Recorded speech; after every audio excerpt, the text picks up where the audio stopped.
Okay, we can start with our first parallel session today. It's entitled Experience in Education, and our first speaker is Mark Losoncz from the Institute of Philosophy and Social Theory. Please, Mark, you have the word. Thank you very much. I prepared my article, hoping that the conference would result in a volume, which is 18 pages long. Of course, I cannot read it, but I will read it what it's about. In the first section, I start from the question of how and in what sense we can talk about the general crisis of experience. On one hand, I focus on a quasi-tradition, two important parts of which are Walter Benjamin's Experience and Poverty, thank you, from 1933, and Giorgio Agamben's Infancy and History, The Destruction of Experience. I will very briefly summarize the insights of this tradition, but first and foremost from the point of view of pedagogy, especially contemplative pedagogy. Both Benjamin and Agamben are critical of a culture that lacks the immediacy of experience. This is an aspect that is also central for contemplative education. Their critique of fatigue, for instance, suggests that they are calling for a return to immediacy. In the face of sedimented layers of culture. At the same time, this is by no means a rejection of tradition as such. On the contrary, for instance, Benjamin expresses an insistence on, for example, verbalizations of direct experience that give us access to different perspectives. It is also worth drawing to particular attention to the critique of technology and the overemphasis on actuality. Agamben also diagnoses a crisis of direct personal experience. The way in which technology and science alienate us from the immediacy of experience is particularly important to him. So finally, he focuses on childhood as a horizon before language, whose immediacy we still have to verbalize faithfully as a resistance to our age, which is characterized by the incommunicability of experience. We will see later why these aspects are crucial in the debates around contemplative education. In my article, I will also refer to another tradition, the phenomenological tradition from Husserl to Laszlo Tengely, which contrasts experience, Erfahrung, and Erlebnis, which could be translated to English as to lived or to French as vécu. The difference, in short, is that Erlebnis is content immanent to consciousness, easily integrated into a succession of stimuli, whereas experience is something that surprises the experiencing subject, something new for them, something which has transformative power. In my paper, I argue that this conceptual distinction can also be of great help in describing the contemporary crisis of experience, but also in understanding the role of contemplative education, but I cannot go into these details. For contemporary contemplative education, explicitly defined as experiential learning, it is crucial to understand the depths of the concept of experience. Robert H. Sharp's article, Experience, this is the title, Experience, sees a serious contradiction between the obscurity of the term experience and the widespread rhetoric of experience, which places experience itself at the center of thinking about religion, and this includes not only mystical experience, but also contemplative practices as well. Overall, Sharp's critique has two parts. On the one hand, he argues that we tend to arbitrarily project the notion of experience back into traditions in which it has been absent or has not played the role we retrospectively imagine them to have played. A good example of this is how Daisetsu Taro Suzuki and Nishida Kitaro, influenced by William James and others, presented pure experience as the essence of Zen Buddhism, even though the Japanese words for experience, kaiken and taiken, are merely modern neologisms introduced by translators of Western philosophical works. However, the emphasis on religious experience is in fact a late development in Western thought, which we owe mostly to Schleiermacher and certain philosophers of the early 20th century, and more recent developments of this are discourses around mystical experience, spiritual experience, and so on. Sharp's critique, on the other hand, points out that it is epistemologically problematic to suggest that experience is an original, unmediated phenomenal event for which accounts offer a transparent window. I quote, "The word experience, insofar as it refers to that which is given to us in the immediacy of perception, signifies that which by definition is non-objective, that which resists all signification. In other words, the term experience cannot make ostensible as something that exists in the world." End of quotation. I would just like to draw attention to what experiential learning and contemplative education, first of all, can learn from Sharp. First of all, it is important to be aware that our seemingly self-evident word, experience, has undergone a complex metamorphosis, full of contingencies and particular aspects. In line with this, we need to use the term with caution and reflection when talking about, for example, experiences within the contemplative traditions in the world. It is not simply a question of whether or not a word is used in a tradition, but rather whether or not experience, for example, is indeed given the authoritative and verifiable access that certain modern discourses attribute to it.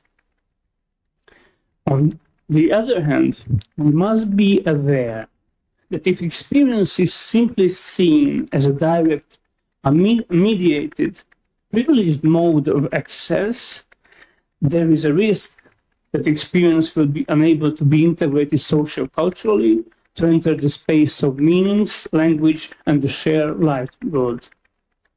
To overcome this tension, it is crucial to understand the precise relationship between experience and interpretation.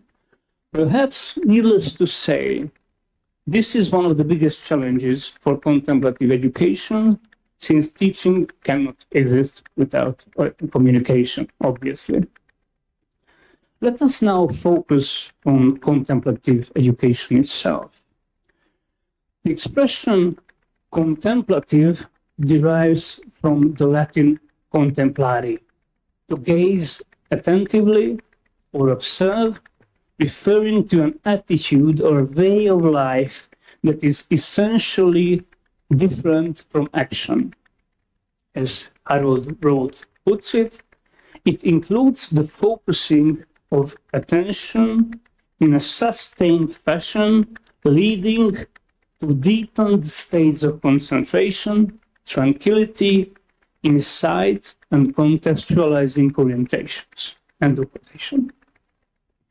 In the broadest sense, we can talk about a range of contemplative capacities, including reflective, emotional, imaginative, creative, ethical, intuitive, mystical, and religious. It could be said that contemplative practices manifest the arts of somatic, sensuous, relational, and contextual awareness. Proponents of contemplative education often emphasize the novelty of the pedagogical idea they represent. Typically, Zions has spoken of a quiet pedagogical revolution.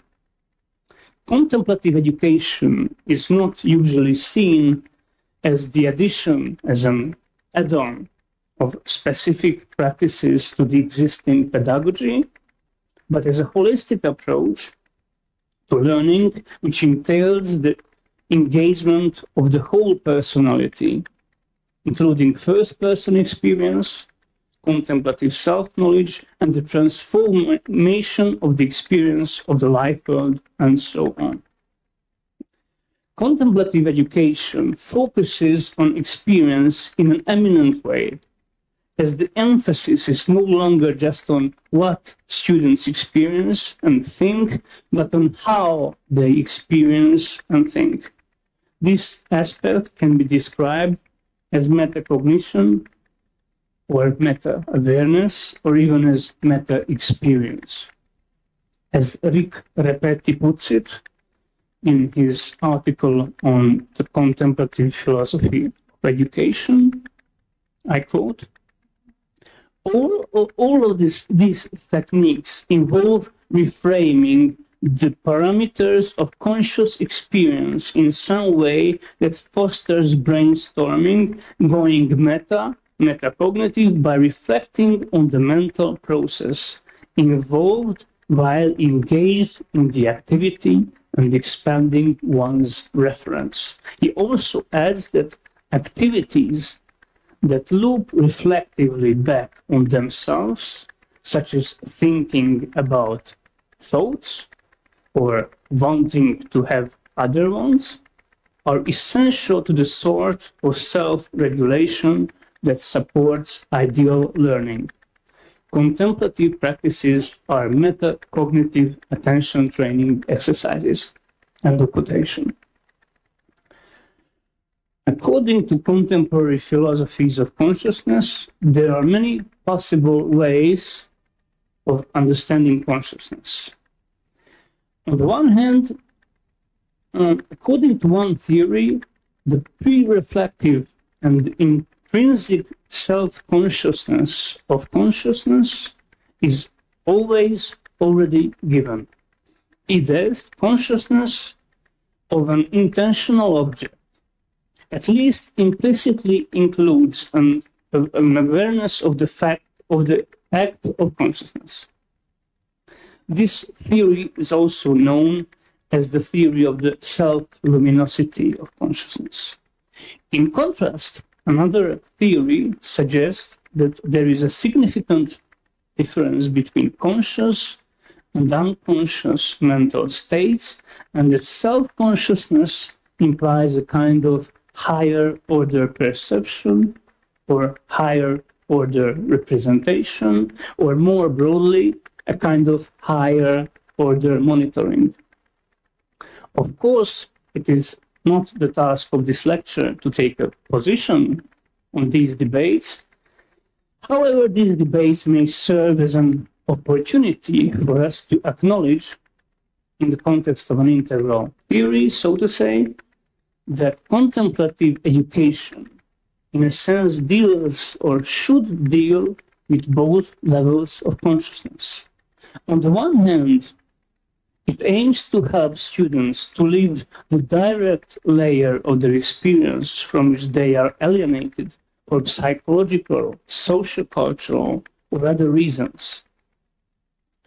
This may mean, for example, temporarily suspending language and discursivity that are wedged between the experiencer and the object of experience.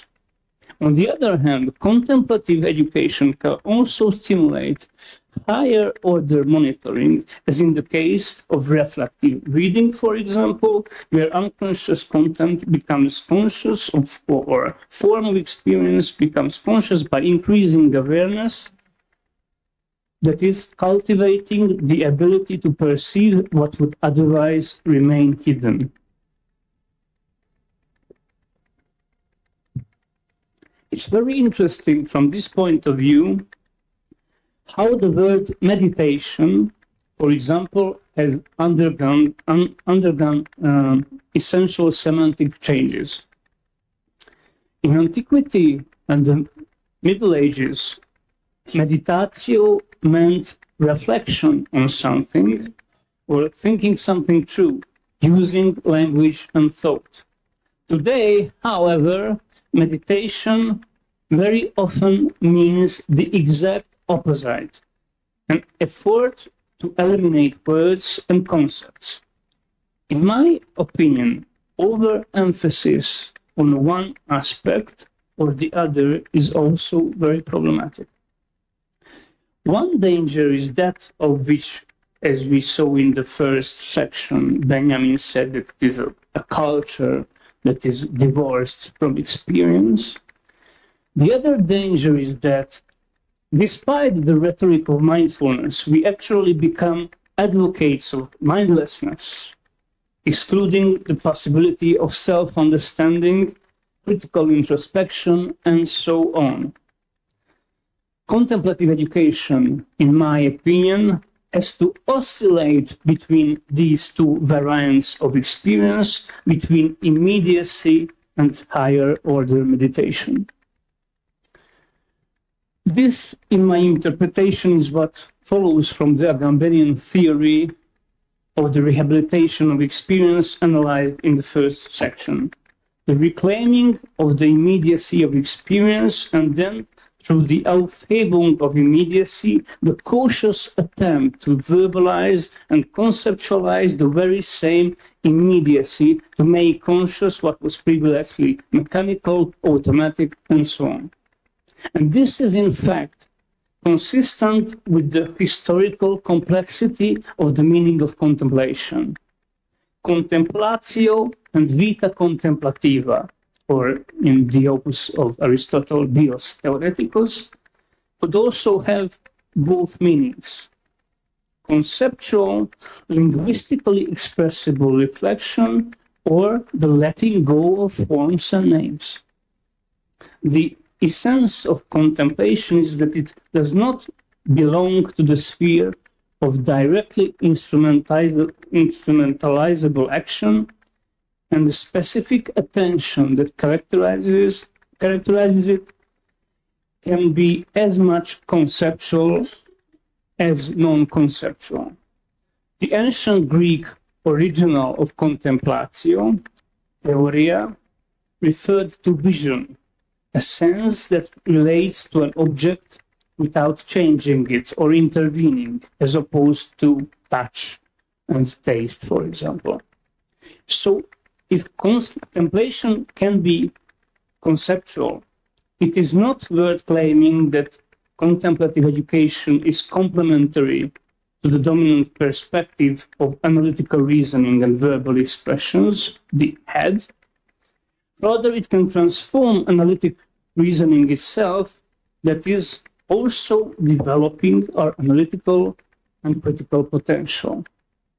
To that extent, I agree with Barbezat and Bush that, I quote, rather than abandoning or rejecting abstract analytical thought, contemplative modes can help students more deeply understand material and can integrate third-person use better into their own lives through the examination of their own experience of the material and of quotation. Overall, then, contemplative education can reasonably be presented as a medium of resistance, as a way of confronting the age of distraction, informational overload, the mental pathologies of digital capitalism, and so on. Or, to put it more experientially, contemplative education would confront phenomena of dysfunctional mental patterns, such as compulsive thinking or mind wandering. However, it should be made clear exactly what the nature of the resistance should be. In the remainder of this lecture, I identify two types of discourse on contemplative education that carry serious dangers. One is that contemplative education is about the internal, and the other is precisely that this kind of pedagogy should contribute to the changing the external. On the face of it, the two critiques are irreconcilable, but if we understand the true nature of contemplation, the two aspects are in fact complementary. On the one hand, countless texts claim that the focus of contemplative education is looking forward, first-person inquiry, teaching from within, touch with the inner landscape, journey inward, the turn within, turning the light of investigation inwards, immediate first-personness, inner lives, inner dynamics, and so on, and so on, and so on. For example, Mary Froelich writes that, I quote, "Interiority is about being a subject as distinct from an object. That is, an agent of one's own destiny as distinct from a mere billiard ball knocked around by circumstances. Perhaps the opposite of interiority is, in this sense, is non-aliveness. In doing so, they sometimes contrast internal experiential learning with exterior learning as such." In other words, that contemplative education has an introspective focus. It would be hard to dispute the partial truth of this statement. Undoubtedly, in many contemplative and spiritual traditions, we encounter a call for self-knowledge whereby experience is finally directed not to external objects, but to the experiencer. Some traditions are content with the exhortation to know thyself, but others, following in the footsteps of Saint Paul, for example, speak literally of the inner man. But aren't we ourselves always already a kind of an object of experience in non-contemplative everyday life? Indeed, it is as if our ego willfully or unwittingly colors all our mental events, as if we are unable to escape our keyhole perspective, which radically narrows down the richness of experience that might otherwise be given to us. It would be more correct to argue, as Wolfgang Fasching does in his article, I quote, in his article entitled Consciousness, Self-Consciousness and Meditation, so I quote, that the self is only one of many phenomena in the field of experience, that the self and the external phenomena, in traditional but misleading language, the subject and the object, are both given within experience. And contemplation in this sense is a return to the deeper layers of experience itself, where the self-presence of consciousness serves as a condition of possibility for the emergence of both inner and outer phenomena. as a condition of possibility of both inner and outer phenomena. As Fasching puts it, this experience is an observation of inner mental processes or contents, and is no, therefore, introspection. Rather, it is precisely the non-identity of consciousness with this alleged interiority that is to be realized. This self-realization does not consist in a consciousness of any objects at all, be they internal or external. The inner phenomena are objects of consciousness no less than the real objects. They are not consciousness itself. End of quotation. Contemplation is thus not directed inwardly, but to the field of experience itself, to consciousness whose self-presence and self-givenness allow the phenomenality of the phenomena, including the self as one of the phenomena. And this dimension of experience is by its very nature much more than mere quasi-computational information processing, since it requires the presence of consciousness as witness, or in short, witness consciousness, which is neither external nor internal. It is not by chance that Fasching, in line with the contemplative spiritual traditions, says that meditation is in fact self-identification or forgetting oneself, unconstructing, de-interiorization. To put it briefly, contemplation is much more than mere introspection. It follows almost logically from this that the main focus of contemplative education does not have to be the external either, but there is more to it than that. On the one hand, there is an attempt to merge the seemingly quite different paths of contemplative education and critical pedagogy. Peter Kaufmann does this under the banner of critical contemplative pedagogy. Such is the case, for example, with Loren Fritsch's article entitled Integrating Contemplative Pedagogy in Geography Higher Education Classrooms.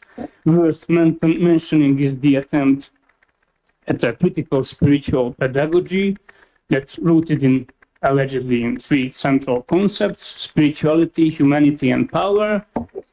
Perhaps the most notable is the volume of studies entitled Contemplative Practices and Anti-Oppressive Pedagogies for Higher Education. A further example might be the tree of contemplative practices developed by the Center for Contemplative Mind in Society, which can be found on many websites. The highest branches of this tree come from the branch called activities, and their content is this: pilgrimages to areas where social justice issues are highlighted, work and volunteering, vigils and marches, bearing witness, and so on. When explaining this major branch, activities, Peter Kaufmann adds working and volunteering for social causes, and stresses, I quote, that the practice of using contemplative pedagogy as a vehicle for social change is slowly taking hold. Let us be clear. This is in fact the suspension of the meaning of contemplation. For example, in the Western tradition, Aristotle's concept of contemplation, or theoria, is the opposite of the life of action, bios practicos, vita activa. But we can also quote the aforementioned Fasching, who writes, I quote, "In meditation, all these mental activities of being engaged with the objects are supposed to come to a halt. We take a non-active attitude. The state at which the meditation process aim is one of non-thinking, non-acting, non-striving. We are not actively occupied with the object. We inhabit all reactions to it. Do not think about, evaluate, or expect anything from it." End of quotation. It is absurd to identify or simply merge contemplation with action, or to regard some activities as inherently contemplative. In this way, the meaning of contemplation itself would be lost. Contemplative action is an oxymoron. In sum, while the earlier point was about the danger of discourses around contemplative education taking over the introspective rhetoric in an uncritical way, now I want to draw attention to the fact that contemplative education would lose its very essence if, for example, in addition to a focus on the external content and conditions of experience, contemplative education and critical pedagogy were to merge.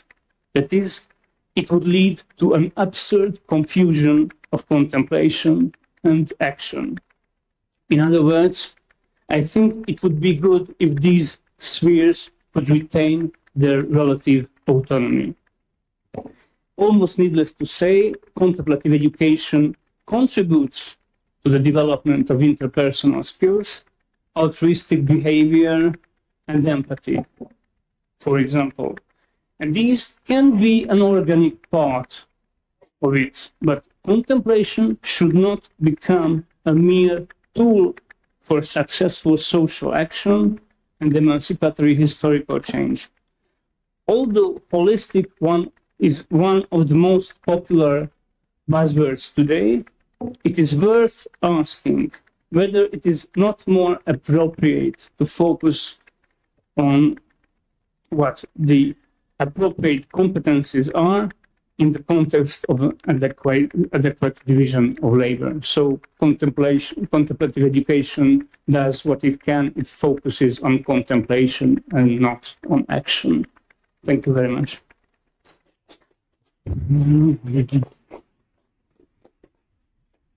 Thank you, Mark. Now we have some 15 minutes for discussion. Yes, it's one of the good sides of cancellations. We have more time. Yes, I'm opening the floor for discussion. Here we have the first question, and please just use the microphone, or yes, you can use that one. It's better to use that one. Thank you. Hi, thank you so much for this rich account of contemplative education. I really liked your slogan, if I'm allowed to call it that. Contemplation is much more than introspection. I thought that was pretty good. And as you were talking about the differences and kind of, as I understood you, the one-sidedness of how contemplation is kind of conflated, right, with introspection as something that only goes into the inside. I was wondering, and you might know this better than me as a philosopher, if you come across or you thought about the Iris Murdoch's notion of unselfing. The way I understood it, and I thought just this could fit your account very neatly, because as I understand it, you want to highlight the sometimes overlooked aspect that the content of contemplation can be either inside or outside of oneself, right? And Iris Murdoch seems to highlight that often forgotten notion that is going to the outside with her idea of unselfing, where we are in a mode of contemplation, but we are, her example is she's at her desk and she's introspecting, and then she sees this beautiful bird outside, a kestrel, and she just stops thinking about herself and starts thinking about the bird. And I wonder, in your account, if when we're in contemplation, if there is some sort of hierarchy or pull where we are drawn towards the inside and we need that act, you know what I'm talking, yeah, of unselfing, so to say, because so far you've given us both options, right? Like the inside and the outside, and I wonder, on your account, what is the relationship between the two? Thank you.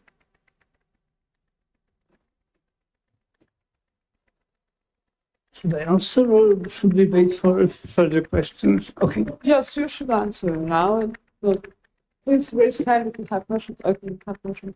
Okay, first, but first. Okay, thank you very much. You understood my lecture properly. Thank you very much. This topic that I mentioned, unselfing, is really a huge topic. It is. We can find it in almost all the spiritual and contemplative traditions, and it is very interesting that in 19th and 20th century Western philosophy, this became almost a central idea. We can find it in many philosophers. So Aristotle is one example, but I could enumerate at least 30 philosophers right now who were dealing this with topic. For example, in contemporary philosophy, you have Thomas Metzinger. His books, I should remember it. It's something non-ego or something like that. I can't remember the precise. Maybe he's one of the most important philosophers who relies upon neuroscientific insights and combines them with spiritual insights.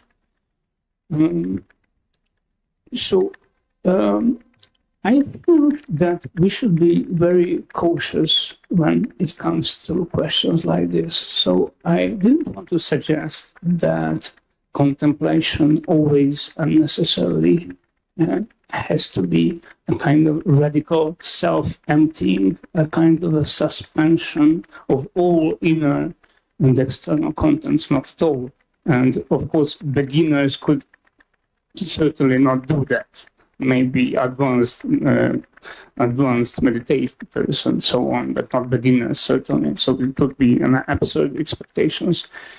I would like to draw your attention to a dilemma in the contemporary philosophy of meditation, which refers to the critique of Gilbert Ryle in relation to the question of introspection. Ryle suggests, and I'm skeptical about this argument, but still I have to admit that this argument is strong, and we have to face it, that if introspection means that I observe myself, then by observing myself, I already change myself, which could automatically mean that introspection is not really a good tool for the observing of inner contents, because I already changed them, so I'm not facing the original contents, obviously. So there's a huge debate around this single issue in contemporary philosophy of meditation, and this is, of course, also a huge issue because at the end of the 19th century and at the beginning of the 20th century, there were big debates in psychology whether introspection is a scientific method or not. And mostly it was concluded that it is not, precisely for reasons that I have just mentioned. So at least we should admit that it is very problematic. I wouldn't exclude introspection entirely, neither from science nor from contemplation and meditation. That's not my point, but we should be very careful with introspection. I'm not sure that contemplation and or meditation are good tools of introspections or that they are the best tools. I mean, if we want to solve certain psychological issues, to face our inner demons or traumas or something like that, we have much better tools for that than contemplation or meditation, according to my opinion. I will suggest that we collect questions. So first you ask yours, and then there's another question in the back, and then you can respond to both.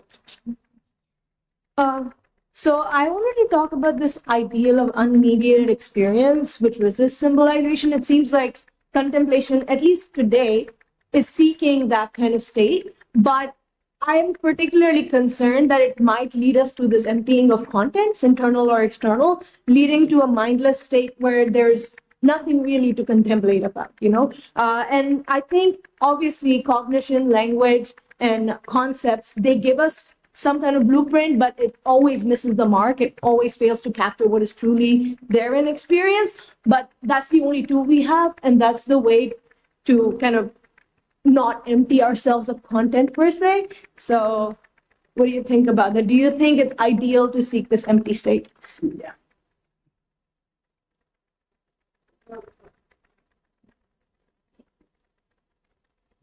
Okay, thank you. I'll stand up so that you can also see me. This kind of relates to this previous question.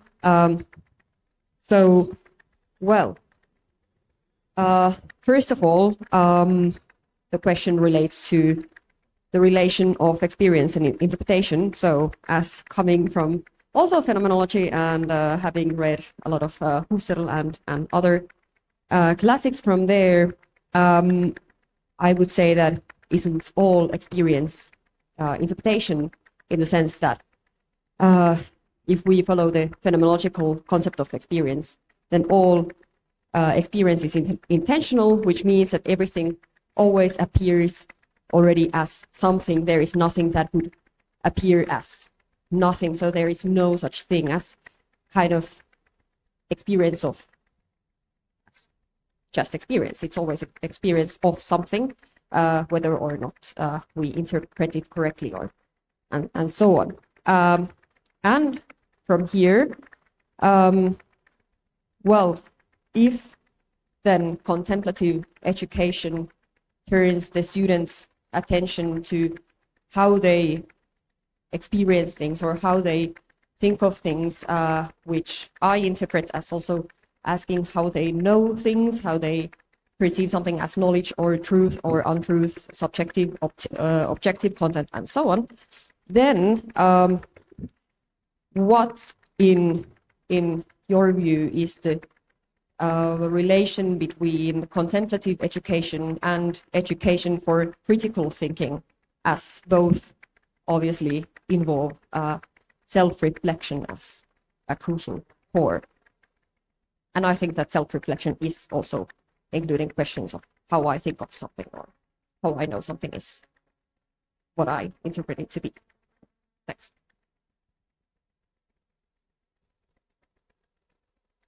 Okay. Okay, let me draw attention to a very exciting contemporary debate. Well, it's not entirely contemporary because this debate started in the 1970s. It's a debate with regard to the nature of the mystical experience. So there is a huge debate. On the one hand, there are the constructivists, Stephen Katz and others. And on the other hand, there is the theory of the pure consciousness event. That's the name of it, pure consciousness event. The most important thinker is Robert Forman. The debate is precisely whether pure experiences are possible or not. On the one hand, constructivists suggest that we always have language, we always have our concepts, and what is more, our culture, our tradition, and so on, and pure experience does not exist. On the other hand, Robert Forman and others focus precisely on empty experiences in many traditions, and I must emphasize that totally empty experiences are present almost in all spiritual traditions. For example, in Muslim mysticism, it is in Sufism, it is fana, total self-emptying. If you look at, for instance, at Western mysticism from the 12th century, you can find self-emptying so many times, from Marguerite Porete to Juan de la Cruz. Let me not enumerate them all. Or you have it in Hinduism too. techniques of self-tempting. So it's really an interesting phenomenon that we can find it in many traditions. And well, yes, cultural differences are very important, but when it comes to this kind of radical self-emptying, no inner contents anymore, no outer external contents anymore, then the retrospective descriptions are very similar, because of course there cannot be differences with regard to emptiness. That would be very hard. As for the relationship between contemplative education and critical pedagogy, I think, so I insisted that we need a division of labor between them, that if we are mixing them in an uncritical way, in an unreflected way, this is a danger from both of them, in fact. But I was, of course, focusing on contemplative education, and I wanted to emphasize that contemplation cannot be action. It can be combined with action in certain circumstances, but still, contemplation is per definition not action. But I would suggest that we would perhaps need a constructive dialogue between contemplative education and critical pedagogy for many reasons. For instance, contemporary late capitalism, digital capitalism, and so on is certainly one of the reasons why we have this kind of general crisis of experience. So it would be really weird if we were fighting the crisis of experience without reflecting upon the social conditions of the crisis as well. So, of course, I would admit we need a dialogue between these two fields, but without mixing them up in an uncritical way. Unfortunately, no more time for questions. We have to move on with our next speaker that I'd like to introduce now. Just a moment. Our next speaker is Nikola Stamenković from the Institute of Philosophy at the Faculty of Philosophy, University of Belgrade. We will put on the PowerPoint in a minute. Okay, here it is. And yes. Thank you. Before I begin, I would like to thank the organizers for holding this event and all of you for coming. My talk will be about the role of experience in metaphysics and educational theories of William James and Alfred North Whitehead. The influence of James's psychology and philosophy on Alfred North Whitehead's later thought is widely recognized by the scholars, but the interconnectedness of their respective philosophies of education has not received the same attention. And this talk aims to fill that gap. And the starting point of my research was the already noted structural similarities between the later metaphysical theories of these two philosophers, along with their shared concern for the role of experience both in metaphysics and in education. Whitehead's views of education stem from his theory of feelings, or his theory of so-called prehensions, developed in his book Process and Reality, while James's thoughts on education are primarily drawn from his psychology. Given that both James and Whitehead share a common metaphysical outlook, it is worth investigating whether there are any similarities between their respective philosophies of education. In the first part of my talk, I will provide a brief outline of their metaphysical views, followed by a demonstration of how Whitehead's educational thoughts parallel his major metaphysical thinking. Finally, I will show how James's ideas complement the educational model offered by Whitehead, especially in relation to his central concept of the rhythms of education. Whitehead's metaphysics can be understood as either a generalization or systematization of James's metaphysics of experience. According to James's radical empiricism, the parts of experience hold together from next to next by relations that are themselves parts of experience. The parts of experience that James refers to are what he calls pure experience, or as he later describes them, discrete paths or drops of experience. Pure experience is a stuff of which everything is composed. According to James, it is a plain, unqualified actuality or existence or simple death. But the relational part of our experience, which radical empiricism emphasizes, James describes as the plain conjunctive experiences. These plain conjunctive experiences are essentially descendants of felt transitions from the principles of psychology. James famously envisioned consciousness as a stream in which we can differentiate two parts, substantive and transitive. And he compares the stream of consciousness with a bird's life. The stream of consciousness is made up of resting places and places of light. And these transitive parts are difficult to capture through introspection, but James insists that they are felt, sometimes as feelings of tendency or sometimes as feelings of relation. The main point of James's radical empiricism is that the transitions that are felt in the drops of experience are what hold them together in the stream of experience. In Whitehead's metaphysics from process and reality, on the other hand, James's notion of pure experience or the drops of experience becomes the notion of the actual entity, actual occasion or occasion of experience. Actual occasions are the final real things of which the world is made up. They are in process rather than being a static stuff-like things. The Jamesian felt transitions that tie up actual occasions and experience at what Whitehead calls prehensions. Prehensions are a specific kind of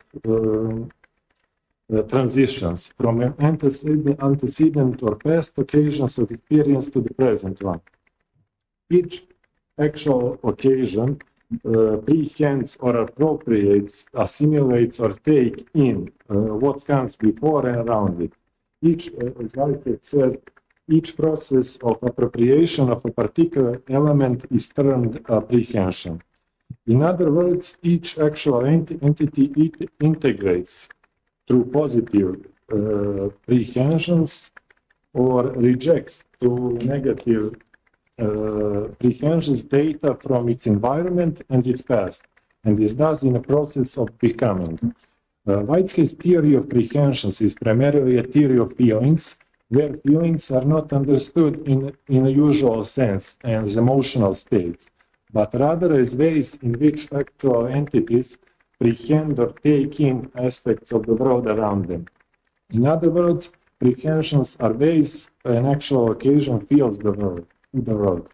There are a few passages in James's writings that inspired Whitehead's theory of prehensions and feelings, and there is even an indication that Whitehead took the concept of feeling directly from James.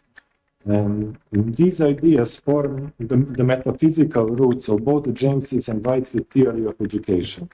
According to James, there is a stream, a succession of states or waves or fields of knowledge, of feeling, of desire, of deliberation, etc., that constantly pass and repass, constituting the inner life of a learner.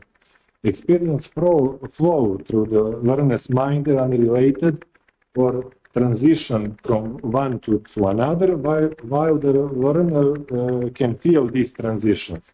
A teacher must be aware of this process, according to James, and take control of feeding and steering the stream, which is the essence of education. Each experience builds on or appropriates the ones before, or as James's preferred term, associates them. Similarly, for Whitehead, the life of a learner is a stream compounded of sense perceptions, feelings, hopes, desires, and of mental activities. For Whitehead, the pupil is simply an ordering of actual occasions with their chain of prehensions. Since prehensions are essentially appropriations or assimilations, the educational process can be modeled on them, and that is exactly what Whitehead did. For Whitehead, learning is a process analogous to prehension or feeling, just as an actual occasion absorbs or rejects external data, a learner simply absorbs or fails to grasp lessons. The student's reception of a lecture is selective, much like the prehension of an actual occasion. Whitehead's most significant insight is that his claim that the process of learning has its rhythmic cycles.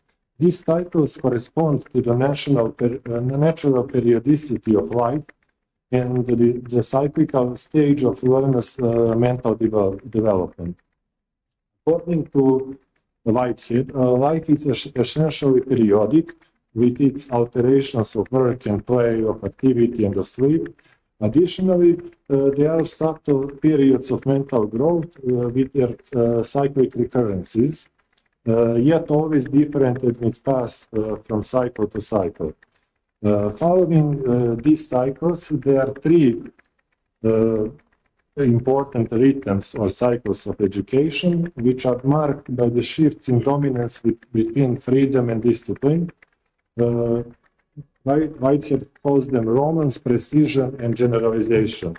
The first cycle, romance, is the most important one, since it allows the student to freely pursue her own interests. This cycle is characterized by a sense of adventure and the joy of discovery. After that initial freedom comes the need for a discipline and the enlightenment that comes from precise knowledge. Self-discipline and repetition are, according to Whitehead, are essential for mastering any subject.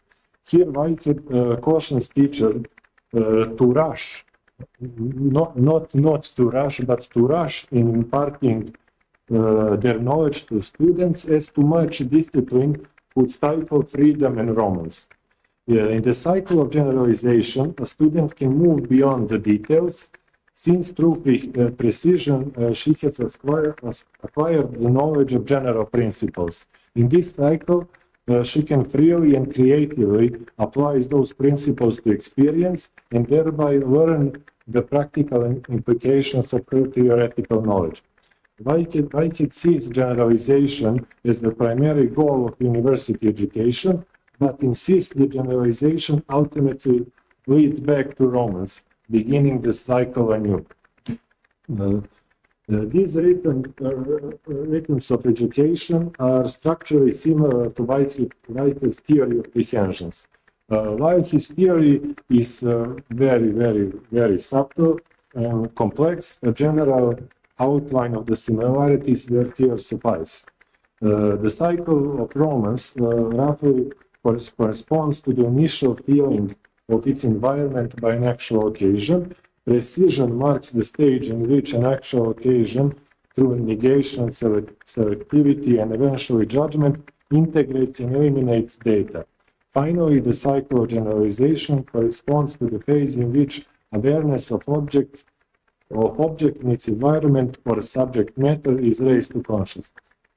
Whitehead describes his cycles of learning as rhythmic because they follow the rhythmic process of growth and mental development. These cycles are repetitive. They often overlap and repeat in varying paces, and these cycles are also described as cycles of growth because Whitehead understands education as a process of growth or self-development. leading towards a comprehension of the art of life. And by the art of life, this is a quote, I mean the most complete achievement of varied activity expressing the potentiality of that living creature in the face of its actual environment. When it comes down to James, there are no cycles of learning in James's educational thought, yet his psychological insights for teachers nicely complement Whitehead's model and parallel his rhythmic cycles, which is the thesis I'm going to advance. While it has been noted that there are similarities between Whitehead's book Aims of Education and James's talks to teachers regarding their psychological concepts related to education, the exact details have not yet been fully explored. Whitehead's cycle of romance, characterized by freedom, natural curiosity, and an openness of mind, corresponds to the phase when the focus of students' stream of thought is driven by attention directed by students' native interests, as James says. Whitehead essentially builds on James's ideas of attention and interest, and maintains with James that the idea that they, not repetition, determine what will be learned. The learning cycles and curriculum should follow the rhythm of students' instinctive interests. James argued that the teacher's task is to awaken desirable interest in students by associating the new material with content that is already naturally interesting to them. This is crucial in the early stages of learning, which correspond to Whitehead's stage of romance, where capturing the student's interest is a key to fostering motivation and curiosity. James suggests that attention naturally shifts toward what is interesting and meaningful, and that effective teaching should align with this natural tendency. Once students' attention and interest are secured, the cycle of precision unfolds. According to James, the teacher, through repetition, instills new habits in students, as education is for behavior, and habits are the stuff of which behavior consists. Repetition and practice enable the mastery of a subject or a discipline, and after making automatic and habitual as many useful actions as we can, the application of those habits or learned concept follows, and we have the cycle of generalization. This last cycle reflects both James's pragmatism and his associationism. Ideas and concepts need to be tested practically to demonstrate their worth, usefulness, or truthfulness, and James emphasizes that knowledge must be tested and applied in real-world situations to have meaning and value, just as Whitehead insisted that learning is not complete until students can apply what they've learned in meaningful, practical, and creative ways. This also aligns with Whitehead's criticism of inert ideas, which he defines as ideas that are merely received into the mind without being utilized or tested or thrown into trash combinations. And Whitehead maintains that if you can use knowledge, you will retain it. He argues that inert ideas pose the main threat to education as they hinder self-development and intellectual growth. Moreover, practical engagement with the world, through practical engagement with the world, students enrich their network of associations, which James considered essential for learning. The acquisition of new associations opens up further possibilities of learning and awakening interest, which in principle may lead back to the cycle of romance envisioned by Whitehead.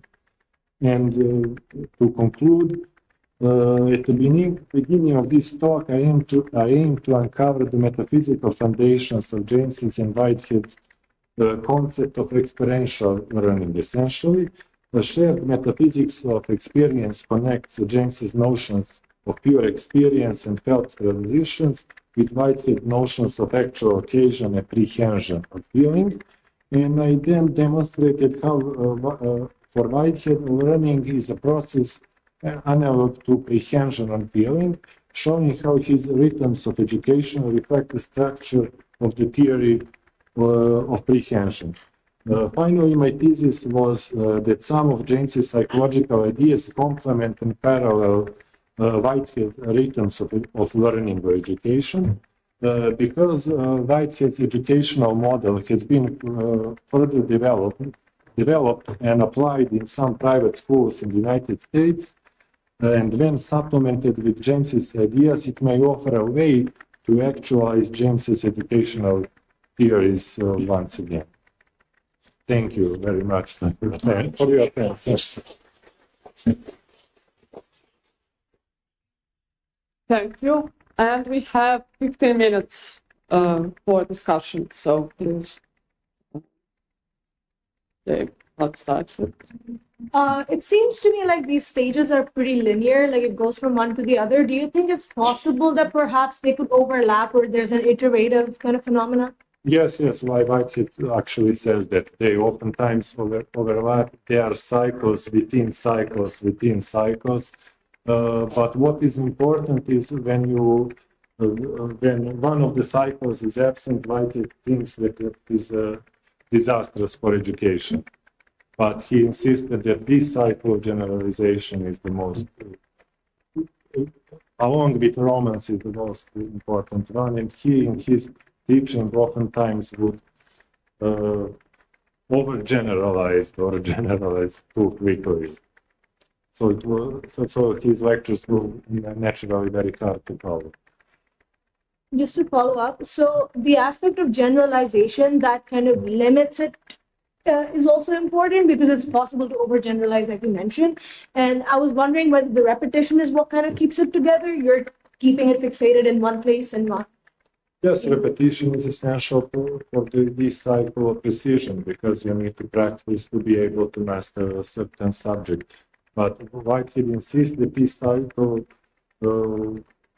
constantly go on, and that learning is a lifelong process, and that ideally in the end you will acquire what he terms the wisdom or the art of life, or be able to grasp the most general principles of every science, and be able also to morally make good deeds, or I don't know, something like that.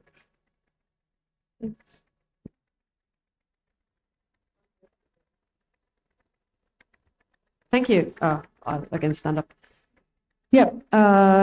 So my question might be a bit, I don't know, maybe a bit provocative, maybe not. But so kind of when looking at these cycles of learning, then kind of using Visa's point from today morning, could you elaborate on what in Whitehead's theory, and maybe also in James's theory, is the point where actually like education is needed? Because kind of what is the point that doesn't happen without education? Because like, as you said, learning is a lifelong process, and I could see these cycles happening all the time in our lives.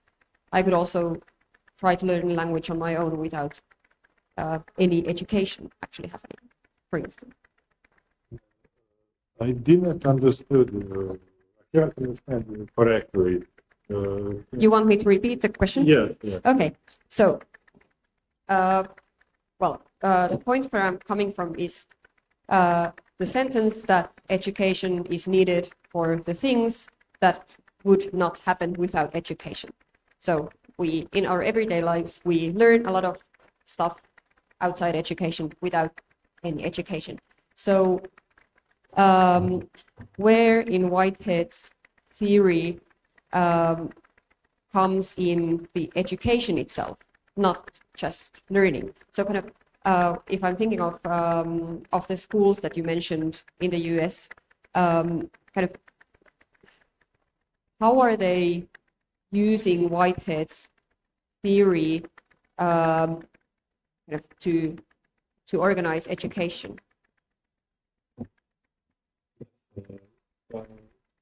To answer first that second question, I don't know. I don't know the details of their curriculum, but there are many books, very lengthy books about the application of the Whitehead method of rhythmic cycles to learning. I could recommend you some, but I don't know the details. It is not my area of expertise. And so as for the first question, education for Whitehead is James is not only learning, especially for James. It is he says that education is for behavior, because through education we learn not the facts or general principles as Whitehead insists, but also how to react on certain impulses, on certain situations. And for James, education has an adaptive value, because educated person for James essentially knows how to react in novel situations, in emergencies or something like that. And for Whitehead, education also has a moral layer, which I didn't talk about here, but it is very complex, because the ultimate goal, as I said, for Whitehead is to arrive at the art of life, and life in the most general sense, which, in my opinion, includes everything that James said, that adaptive value of education, you learn behavior, or your new reactions to new impulses, new situations. I don't know if I answered your question, but I tried. I think I saw your hand. If you like to, Kurt, would you like to? Thanks a lot. I think I had a similar question, so we need to see whether there's still more to say there. But I also wondered partly whether James and Whitehead were aware of the distinction between learning and education, in what way. But I was also curious about yourself, whether in your talk you also seem to switch quite quickly from learning to education. And to me, these sounds like theories of learning, but they can therefore be applied to the most wonderful and the most problematic accounts of learning. And I think there education comes in. So I'm also curious how you think about the difference between the two. I simply followed Whitehead here, because he sometimes speaks about the rhythms of education, sometimes about rhythms of learning. Maybe he wasn't aware of the distinction. In my opinion, I'm closer to James. Education is something more. It includes the material, the school curriculum, all the scientific knowledge, and the knowledge of philosophy, but it includes something more. It is valuable for our survival. And I didn't mention many other similarities between the views. There is, they were huge proponents of technical education or manual labor, because they think it was valuable for the development of not only physical or motorical abilities, but also of the mind, because they thought that when you make things, especially with your own hands, you are, in a sense, you apply your scientific knowledge in that process of making. So maybe they were aware, in some sense, that education is something more, some larger umbrella term, larger term than learning. And they essentially took different approaches to their philosophy of education. James, wasn't so interested in education. He was mainly interested in how to improve the efficiency of teachers by giving them knowledge of underlying psychology. But Whitehead was very interested in curriculum, because he was a mathematician, in teaching mathematics, in school reforms, in testing, in inspections, and so on and so forth. Maybe I went too wide and managed to answer. Malte? Yes, thank you very much for your presentation. I'm not so familiar with James and Whitehead, but I was wondering, you focus on the repetition in learning and perhaps in education as well, I don't know, but to form or to create habits. This was your point, as if I understood it right. So when we look at our schools, we have a lot of students. They have habits, especially formed by their social economic backgrounds. And these habits are sometimes problematic. So we have to focus on perhaps values like democratic values or social values and so on. And that means these habits has to be changed. And then we talk about the transformation of habits. So what about this, about not building up habits, but changing habits? That might be learning. That is actually the essence of James's view of education and his theory of habits. He sometimes defined education as the organization of habits of students. And organization, in a sense, exactly what you said, that the teacher's task is very early in life, before some bad habits became entrenched, to replace those habits with better habits. So James covered that ground in his theory.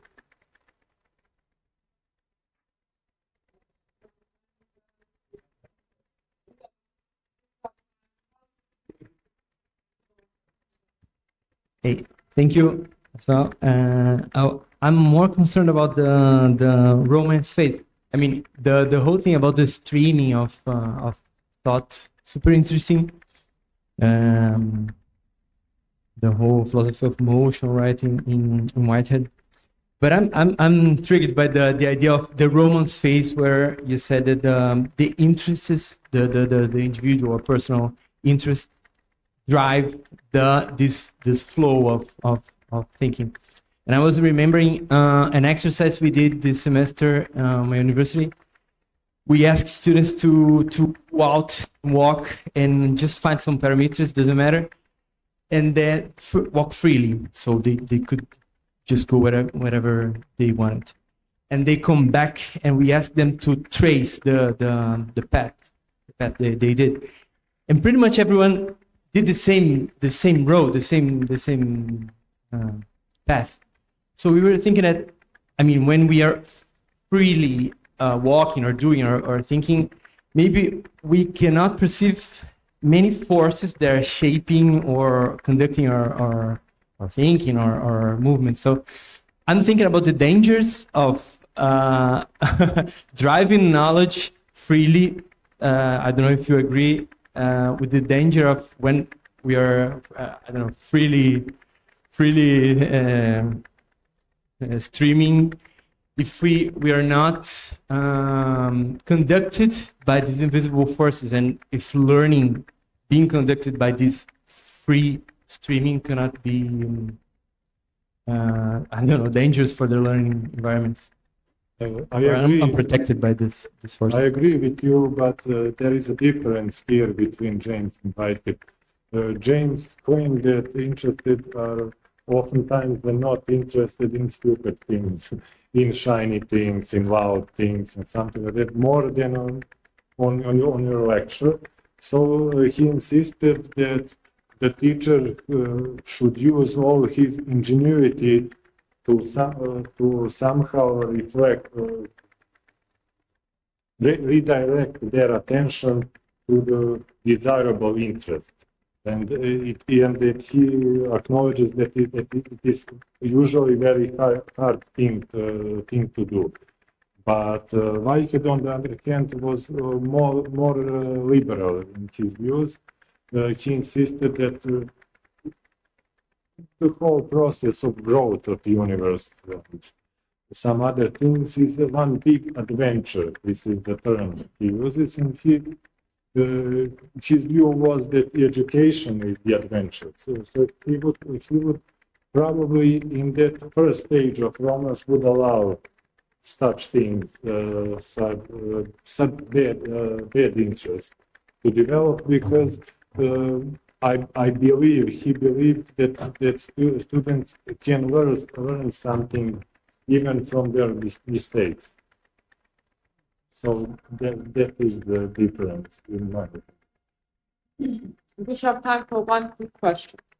Yeah, so I was wondering about the necessity of verticality of learning, like it has to correspond with reality. Even for Whitehead, process is supposed to realize like a distinct individuality. So when we're talking about generalization, I think that what is most important is that you capture universals and not necessarily just have this free flow of information. So how exactly does Whitehead or James kind of work around that? Whitehead insisted that even in the stage of precision, exactly, students should learn very few general principles, but they should learn them very fast and be able to apply them. Those were the most general principles.